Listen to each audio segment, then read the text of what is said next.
नमस्कार, आपका स्वागत है मेरी क्लास में। मैं हूं गीतिका।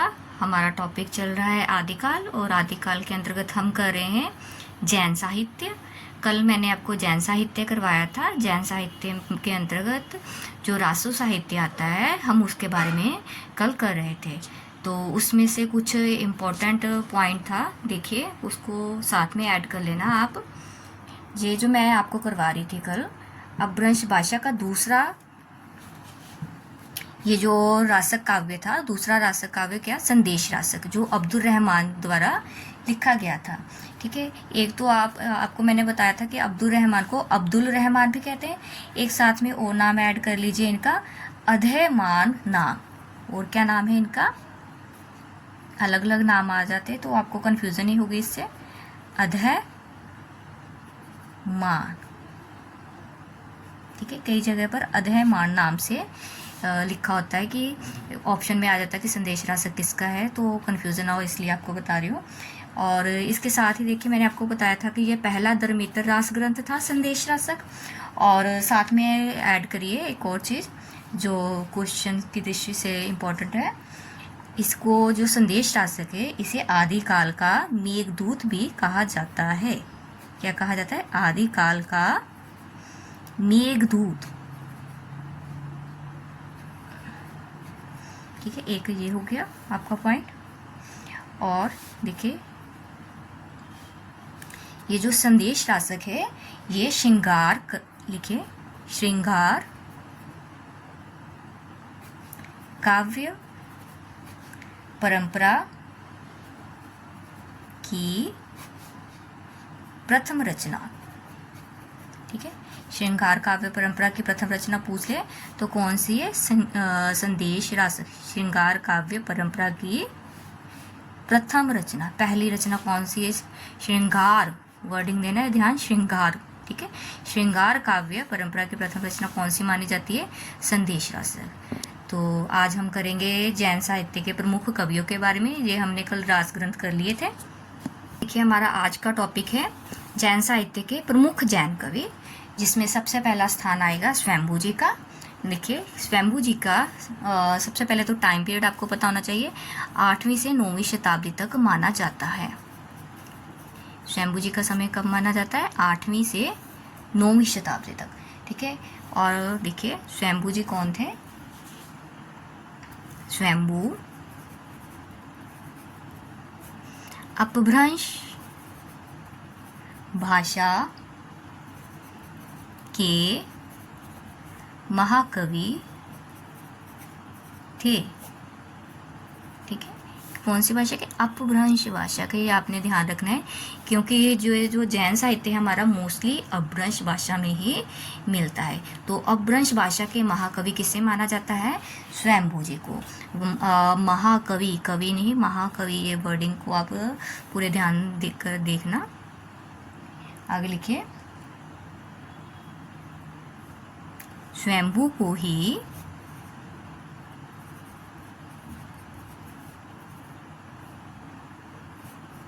जैन परंपरा का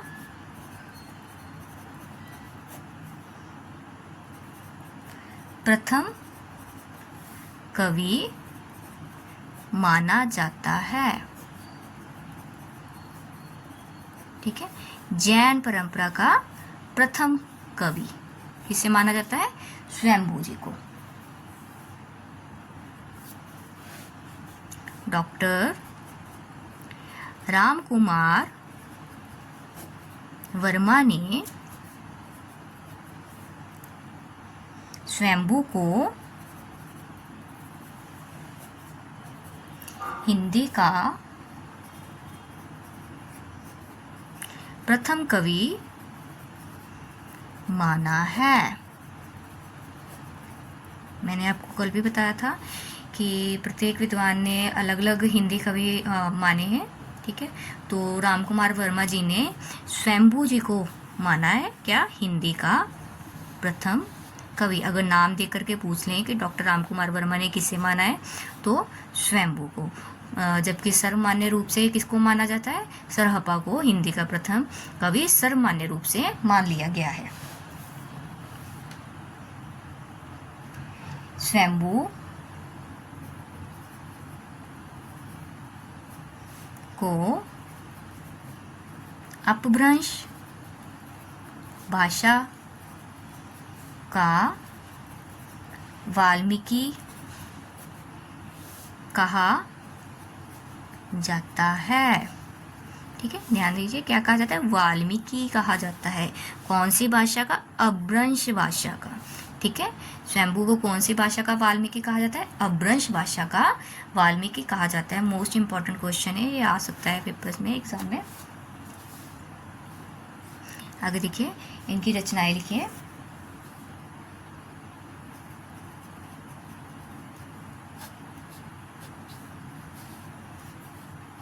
देखिए, सबसे पहले इनकी जो प्रमुख रचना है वो है पौम चर्यू। ठीक है, कौन सी रचना है सबसे पहले इनकी? पौम चर्यू। इसी ग्रंथ के आधार पर सबसे पहले तो ये पौम चर्यू किसके बारे में? इसमें राम कथा है। पौम चर्यू में क्या है? राम कथा के बारे में बताया गया है। साथ में लिख लीजिए, राम कथा। ठीक है, इसी ग्रंथ के आधार पर, ये जो पौम चर्यू ग्रंथ है, इसी ग्रंथ के आधार पर इन्हें अपभ्रंश का वाल्मीकि कहा जाता है। ठीक है, इसी ग्रंथ के आधार पर पौम चर्यू, क्योंकि रामकथा का वर्णन है। ठीक है, वाल्मीकि जी ने क्या लिखी थी? रामायण लिखी थी। तो ये जो अपभ्रंश भाषा की ये जो रामकथा है पौम चर्यू, वो स्वयंभू जी ने लिखी है। तो इसी ग्रंथ के आधार पर इन्हें अपभ्रंश भाषा का वाल्मीकि कहा जाता है।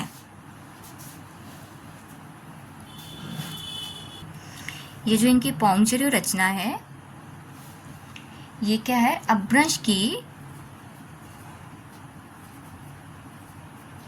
प्रथम कड़वकबद्ध रचना है। क्या है? कड़वकबद्ध रचना है। प्रथम कड़वकबद्ध रचना अपभ्रंश की कौन सी है?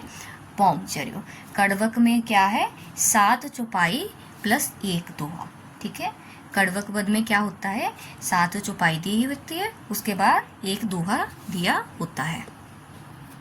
देखिए, ये जो पौम चर्यू है, पौम चर्यू में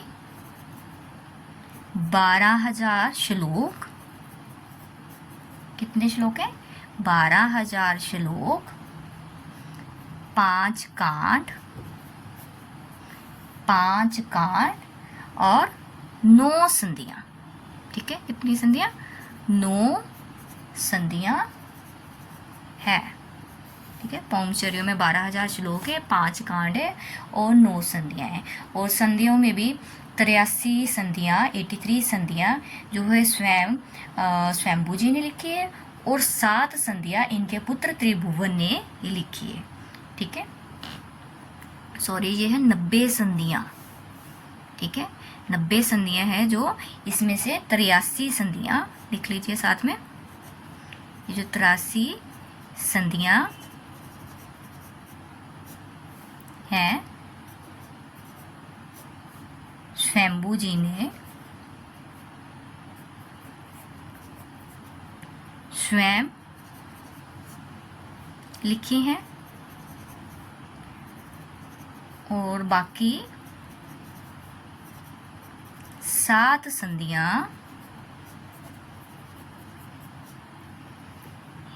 इनके पुत्र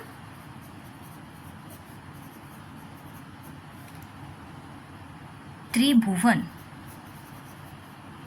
ने लिखी है। 83 संधियां स्वयं लिखी है इन्होंने, और 7 संधियां इनके पुत्र त्रिभुवन ने। ठीक है, स्वयंभू जी के पुत्र का क्या नाम है? त्रिभुवन। देखिए यहाँ से ये बाकी संत इनके पुत्र ने लिखी, तो इससे क्या है, क्लियर क्या है, स्वयंभू के पौमचर्य को उसके पुत्र त्रिभुवन ने पूरा किया। कई बार क्वेश्चन आ जाता है कि पौमचर्यों को किसने पूरा किया, ठीक है, तो पौमचर्यों को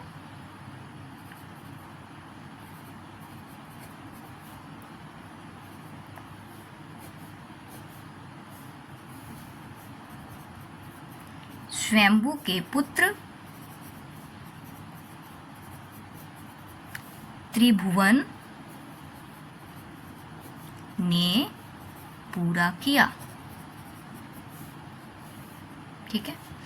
अब देखिए इसके अलावा जो पौमचर्य ग्रंथ है, इसके अलावा इनके दो और ग्रंथ हैं, वो भी आप साथ में लिख लीजिए। एक ग्रंथ का नाम है रेठिनेमिचर्यो,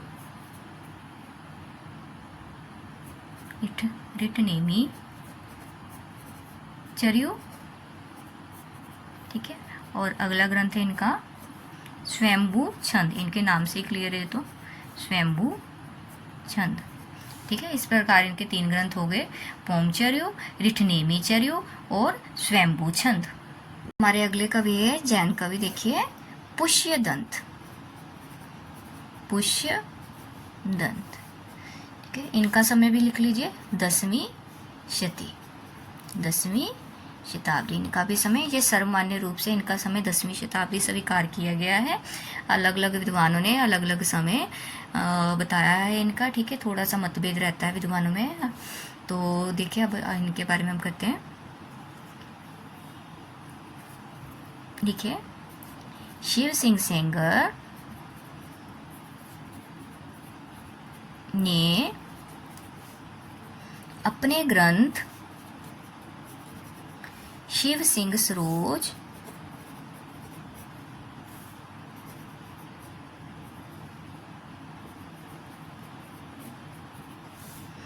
क्या नाम है इनके ग्रंथ का, शिव सिंह सरोज में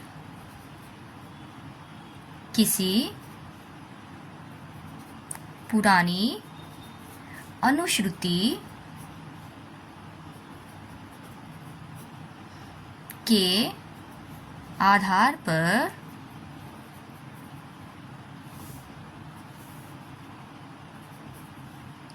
सातवीं शताब्दी, देखिए शिव सिंह सेंगर ने इनका समय 7वीं शताब्दी माना है, 7वीं शताब्दी के पुष्य या पुंड कवि को हिंदी का प्रथम कवि माना है। देखिए अब यहाँ पर पुष्यदंत का आ गया, पहले स्वयंभू जी का आया था कि राम कुमार वर्मा ने हिंदी का प्रथम कवि स्वयंभू जी को स्वीकार किया है। अब देखिए पुष्यदंत जी को किसने स्वीकार किया है, शिव सिंह सेंगर जी ने। शिव सिंह सेंगर ने क्या स्वीकार किया है, हिंदी का प्रथम कवि, और उसका समय इन्होंने क्या माना है कि वो 7वीं सदी के थे, ठीक है। नाम क्या दिया है, पुष्य या पुंड कवि। देखिए आगे आचार्य हजारी प्रसाद, देखिए आचार्य हजारी प्रसाद ने क्या कहा है, यह पुष्य संभवतः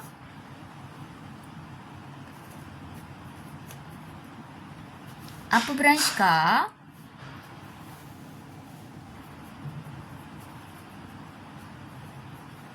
प्रसिद्ध कवि पुष्यदंत है।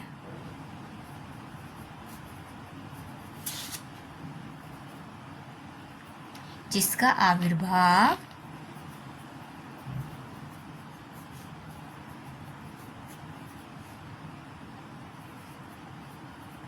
नौवीं शती में हुआ, ठीक है। अब हजारी प्रसाद द्विवेदी ने इसका समय 9वीं शती बताया है, और उन्होंने क्या कहा है, जो शिव सिंह सेंगर ने पुष्य या पुंड कवि कहा है, तो वो कौन सा कवि है, वो पुष्यदंत ही है, अपभ्रंश का प्रसिद्ध कवि, ठीक है। अगला देखिए इंपॉर्टेंट पॉइंट पुष्यदंत जी के बारे में। पुष्यदंत को अपभ्रंश का व्यास कहा जाता है। ठीक है, पुष्यदंत को क्या कहा जाता है? अपभ्रंश का व्यास। अपभ्रंश का वाल्मीकि किसे कहा जाता था? स्वयंभू जी को। आगे देखिए, पुष्यदंत को हिंदी का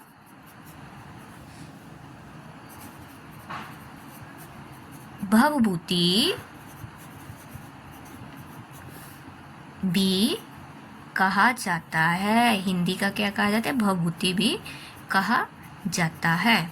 ठीक है, एक तो हो गया अपभ्रंश का व्यास और दूसरा हो गया हिंदी की भवभूति। आगे देखिए, शिव सिंह सेंगर,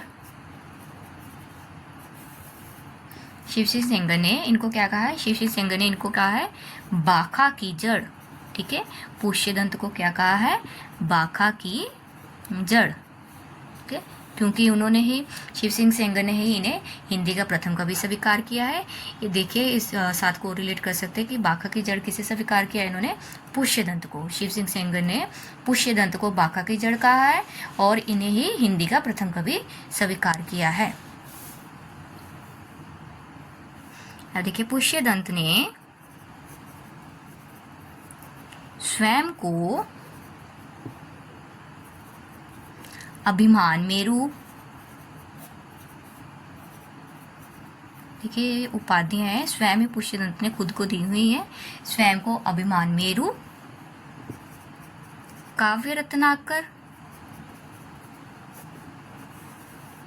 काव्य रत्नाकर और कविकुल तिलक, कविकुल तिलक। ठीक है, देखिए अभिमान मेरु, काव्य रत्नाकर, कविकुल तिलक, ये स्वयं ही पुष्यदंत ने खुद को उपाधियां दी हुई हैं। खुद इन उपाधियों से स्वयं को विभूषित किया है। ठीक है, आगे देखिए इनकी रचनाएं। जो इनकी प्रमुख रचनाएं, सबसे पहले देखिए 63 महापुरुष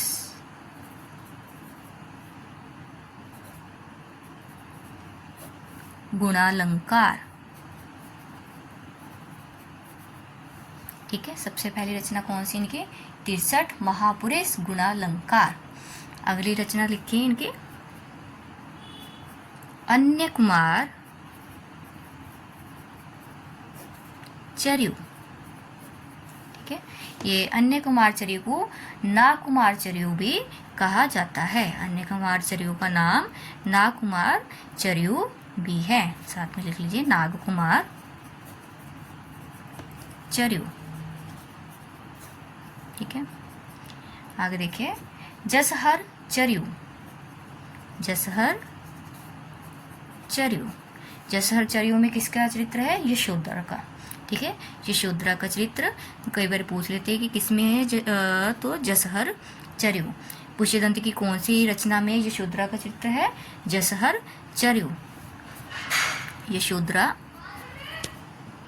यशोधरा, यशोधरा के चरित्र का वर्णन है इसमें। ठीक है, यशोधरा चरित्र। ठीक है, जसहर चर्यु में। आगे देखिए कुछ महत्वपूर्ण तथ्य लिख लीजिए साथ में। पुष्यदंत का ये जो 63 महापुराण गुणालंकार है, इसको महापुराण नाम से भी जाना जाता है। 63 महापुरुष गुणालंकार को किस नाम से जाना जाता है? देखिए 63 महापुरुष गुणालंकार को किस नाम से जाना जाता है? महापुराण।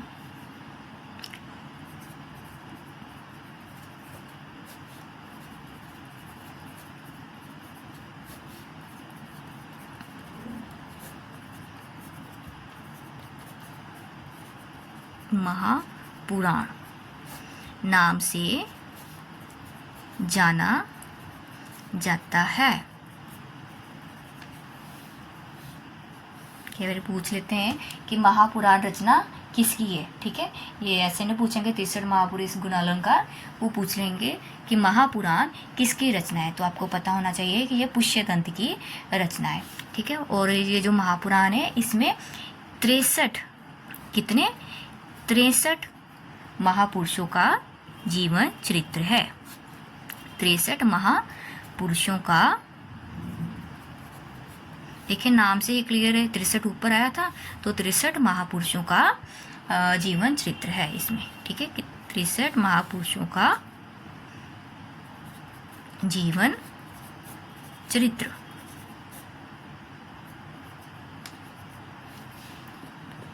ये जो पुष्यदंत जी है, इन्होंने जो चरित्र काव्य लिखे हैं इसमें इन्होंने चौपाई छंद का प्रयोग किया है। ठीक है, पुष्यदंत ने ये जो चरित्र काव्य लिखे हैं, चरित्र काव्यों में पुष्यदंत ने चरित्र काव्यों में चौपाई छंद का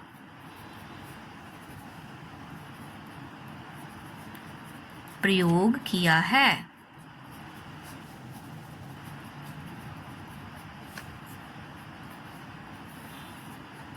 किसमें? चरित्र काव्यों में। ठीक है, ये जो चौपाई है अपभ्रंश और अवहट में 15 मात्राओं का छंद था। ठीक है, कितने मात्राओं का?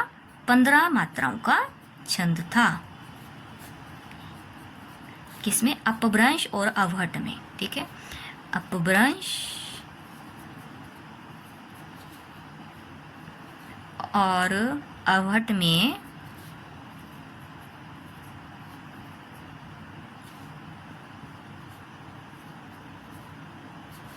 15 मात्राओं का ये छंद था। देखिए अब आपको मैंने बताया था कि पुष्यदंत को वेदव्यास कहा जाता है अपभ्रंश भाषा का, और इनको वेदव्यास क्यों कहा जाता है? इनकी इसी रचना महापुराण के कारण इनको अपभ्रंश का वेदव्यास कहा जाता है। देखिए अगले महत्वपूर्ण हमारे जैन कवि रहेंगे धनपाल।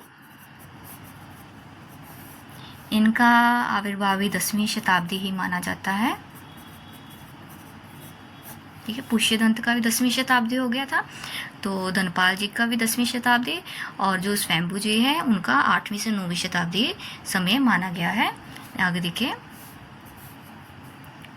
धनपाल को मुंज ने सरस्वती की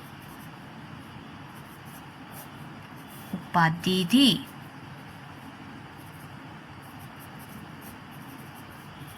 ठीक है, क्वेश्चन आ जाता है कि किसको सरस्वती की उपाधि दी थी राजा मुंज ने? तो धनपाल को। अपभ्रंश के तीसरे प्रमुख कवि। ठीक है, जैसा कि आप जानते हैं कि मुख्य रूप से जो जैन मुनि थे इन्होंने अपभ्रंश में ही अपना साहित्य लिखा, तो ये तीसरे प्रमुख कवि हैं धनपाल जी अपभ्रंश के। इनकी रचना लिखिए, इनकी रचना भविष्यत कहा। ठीक है, ये अपनी रचना भविष्यत कहा के लिए प्रसिद्ध है। भविष्यत कहा, क्वेश्चन आ जाता है कि भविष्यत कहा किसकी रचना है? तो ये किसकी रचना है? धनपाल जी की। इसमें भविष्यत कहा में इन्होंने एक वणिक की कथा जो मार्मिक अभिव्यक्ति की है। ठीक है, वणिक की कथा की मार्मिक अभिव्यक्ति इन्होंने भविष्यत कहा में करी है। कि जैन साहित्य में सर्वश्रेष्ठ रहस्यवादी कवि।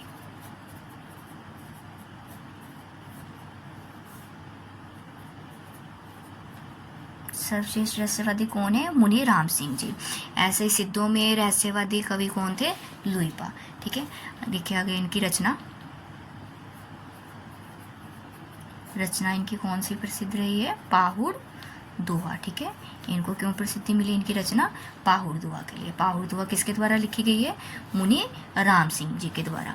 अगला लिखिए, हेमचंद्र। देखिए हेमचंद्र जी का समय है 11वीं शती। हेमचंद्र गुजरात के सोलंकी राजा सिद्धराज जयसिंह और उनके भतीजे कुमारपाल के दरबार में रहते थे। ठीक है, हेमचंद्र कहाँ थे? देखिए, गुजरात के सोलंकी राजा सिद्धराज जयसिंह और उनके भतीजे कुमारपाल के दरबार में रहते थे। ठीक है, जैन धर्म का गुजरात में काफ़ी प्रचार हुआ है। तो ये जो हेमचंद्र जी है, ये गुजरात के सोलंकी राजा सिद्धराज जयसिंह और उनके भतीजे कुमारपाल के दरबार में रहते थे। हेमचंद्र को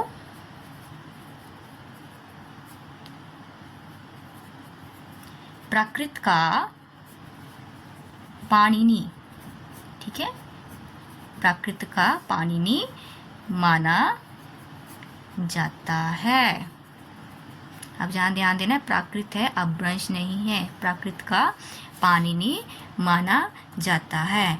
स्वयंभू जी को क्या माना जाता था? अपभ्रंश का वाल्मीकि। और पुष्यदंत जी को क्या माना जाता था? अपभ्रंश का व्यास। और हेमचंद्र जी को प्राकृत का पाणिनि। मोस्ट इंपॉर्टेंट क्वेश्चंस रहेंगे ये तीनों। देखिए, हेमचंद्र जी की रचना, इन्होंने लिखा है सिद्ध हेमचंद्र शब्दानुशासन।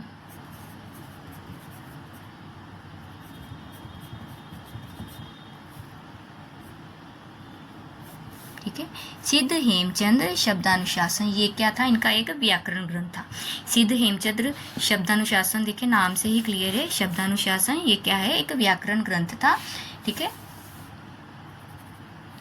साथ में लिख लीजिए व्याकरण ग्रंथ।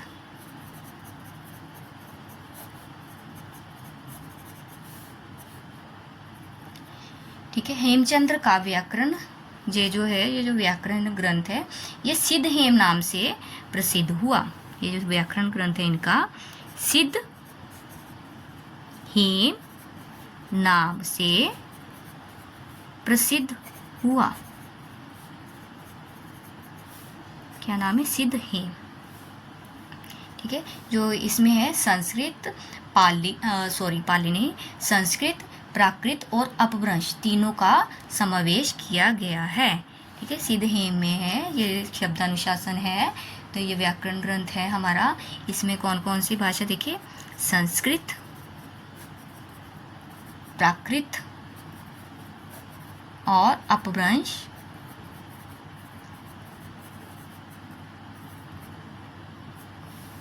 संस्कृत, प्राकृत और अपभ्रंश तीनों भाषाओं का समावेश किया गया है इसमें।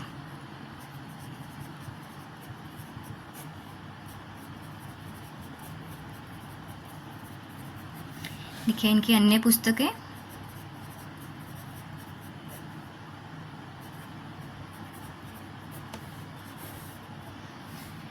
कुमारपाल चरित्र, सबसे पहले लिखिए कुमारपाल चरित्र, फिर है योग शास्त्र,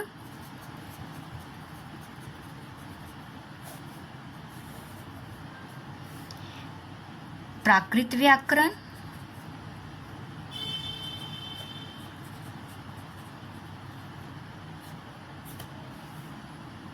प्राकृत व्याकरण, छंदोनुशासन,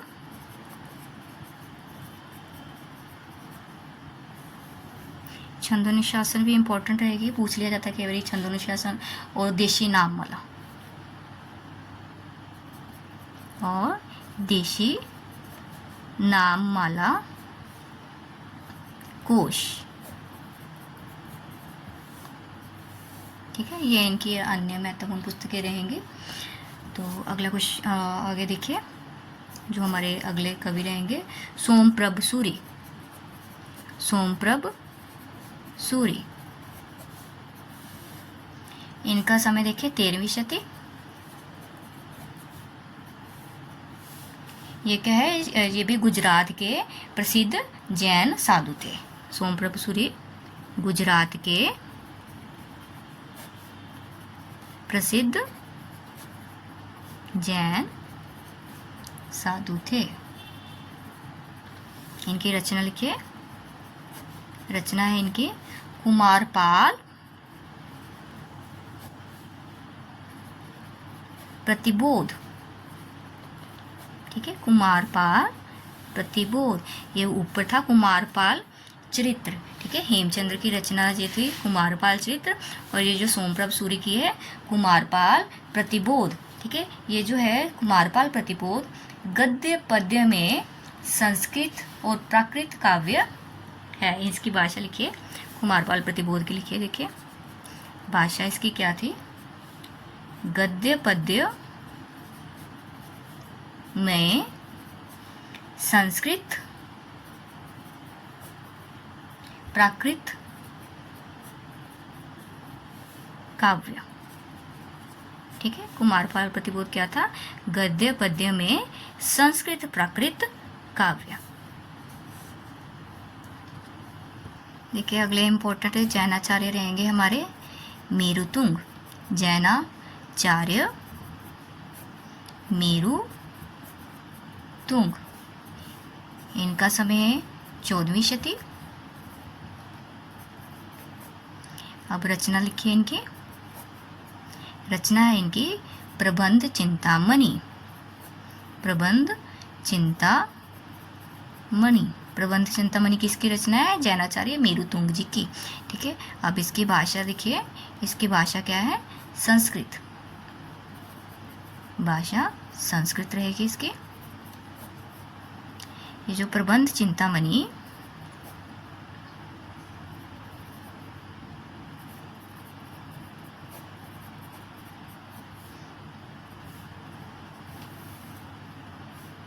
में कुछ दोहे मालवा नरेश राजा भोज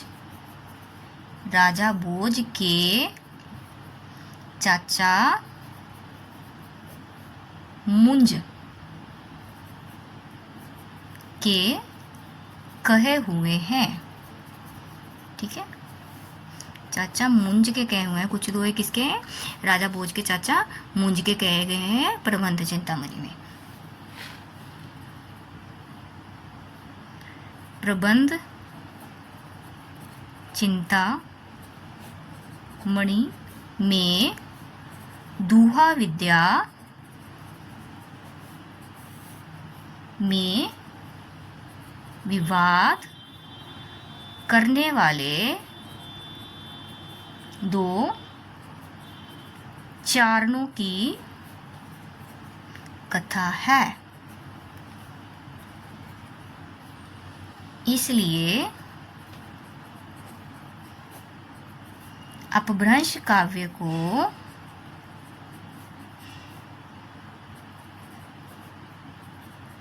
दूहा विद्या भी कहा जाने लगा। ठीक है, इसमें क्या है, प्रबंध चिंतामणि में दूहा विद्या में विवाद करने वाले दो चारणों की, ठीक है, कथा है। इसलिए अपभ्रंश काव्य को क्या कहा जाने लगा, दूहा विद्या। ठीक है, दूहा विद्या किसे कहा जाने लगा, अपभ्रंश काव्य को। क्वेश्चन आ जाता है कि दूहा विद्या किसे कहा जाता है, तो अपभ्रंश काव्य को। देखिए दोहों का आरंभ भी कहाँ से हुआ था, अपभ्रंश भाषा से ही दोहों का आरंभ माना जाता है। देखिए अगले हमारे इंपॉर्टेंट रहेंगे आसगु। आसगु जी की देखिए रचना लिखिए।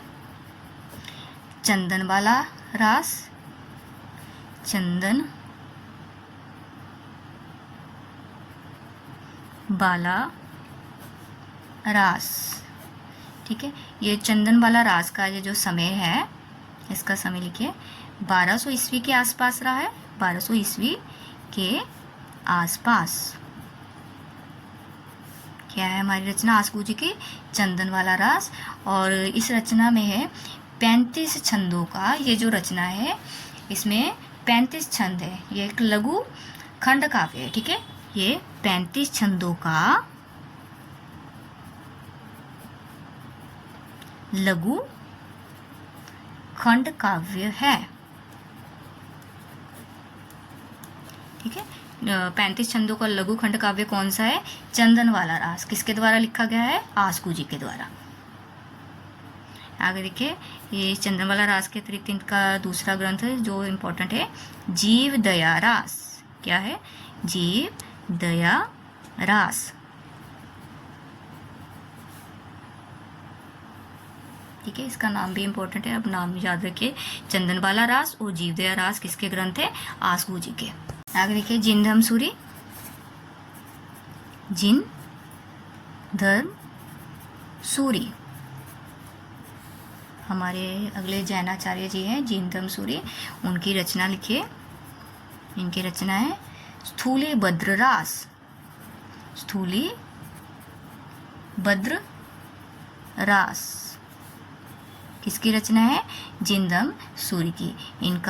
इसका समय 1209 ईस्वी। ठीक है, अगला देखिए,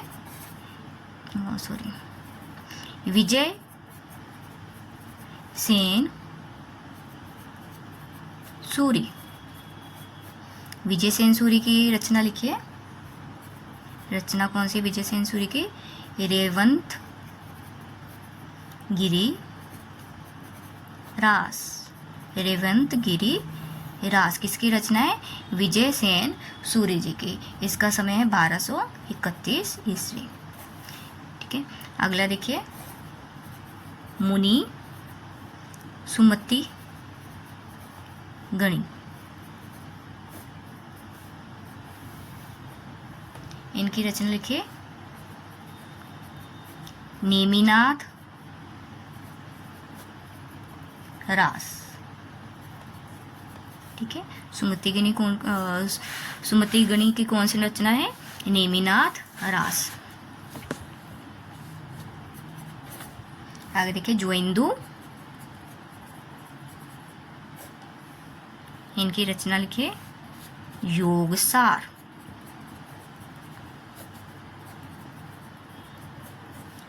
आगे देखिए, देवसेन।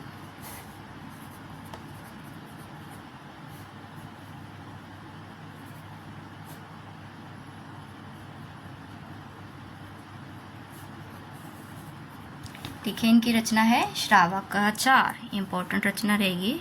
रचना क्या है इनकी? श्रावकाचार। ठीक है, डॉक्टर नगेंद्र ने इसे हिंदी साहित्य की प्रथम रचना माना है। श्रावकाचार को डॉक्टर नगेंद्र ने हिंदी साहित्य की प्रथम रचना माना है। डॉक्टर नगेंद्र ने हिंदी साहित्य की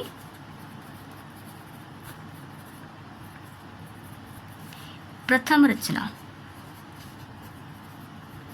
माना है। ठीक है, हिंदी साहित्य की डॉक्टर नगेंद्र ने किसे? श्रावकाचार को क्या माना है? प्रथम रचना माना है। श्रावकाचार का समय भी ऐड कर लीजिए, 933 ईस्वी। ठीक है, 933 ईस्वी में देवसेन ने श्रावकाचार की रचना की और इसमें 250 दोहे, 250 दोहे। ठीक है, श्रावकाचार में कितने दोहे हैं? 250 दोहे। और जो मैंने आपको भारतेश्वर बाहुबली रास कराया था उसमें 205 दोहे थे। ठीक है, इसमें क्या है? 0 इधर आ गई तो ये बन गया 250 दोहे। श्रावकाचार में कितने दोहे हैं?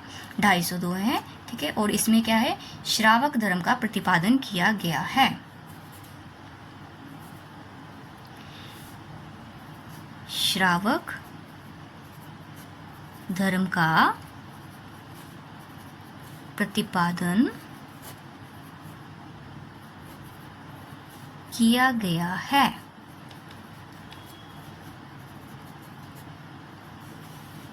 आपको पता है कि जो जैन मुनि थे, ठीक है, उन्होंने धर्म के प्रचार के लिए अपनी रचनाएं रची थी, तो उन्होंने अपना धर्म का ही प्रचार करना था उनका उद्देश्य। तो उन्होंने श्रावक धर्म का प्रतिपादन किसमें किया है? श्रावकाचार में।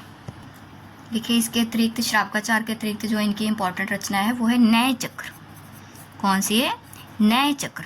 ठीक है, न्याय चक्र भी देवसेन जी के द्वारा लिखी गई है। न्याय चक्र को लघु न्याय चक्र का नाम भी दिया गया है। लघु न्याय चक्र या न्याय चक्र किसकी रचना है? देवसेन जी की का नाम भी दिया गया है। आगे लिखिए, अगले हमारे कवि कौन से? प्रज्ञा तिलक।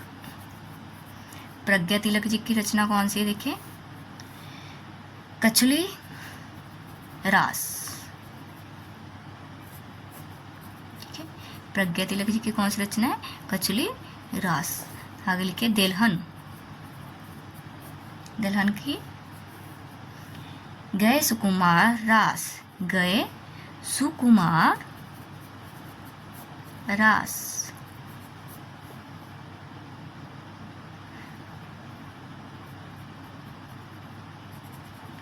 गए सुकुमार रास। आगे देखिए, शालिभद्र सूरी। अभी मैंने आपको इसकी रचना बताई थी, शालिभद्र सूरी की बातेश्वर बाहुबली रास, जिसमें 205 दोहे थे, तो कुदरती नाम आ गए उनका भी। देखिए, शालिभद्र सूरी। इनकी भी लिखिए रचना, पंच पांडव चरित्र रास। ठीक है, पंच पांडव चरित्र रास किसकी है? शालिभद्र सूरी की। ये जो इम्पोर्टेंट प्रमुख जैन कवि थे, ये मैंने आपको अलग से करवा दिए हैं, और रास साहित्य आपका करवा दिया गया है। इसके अतिरिक्त इनका जो फागु है वो भी आपको ध्यान में रखना है कि वो भी जैनों द्वारा लिखा गया था।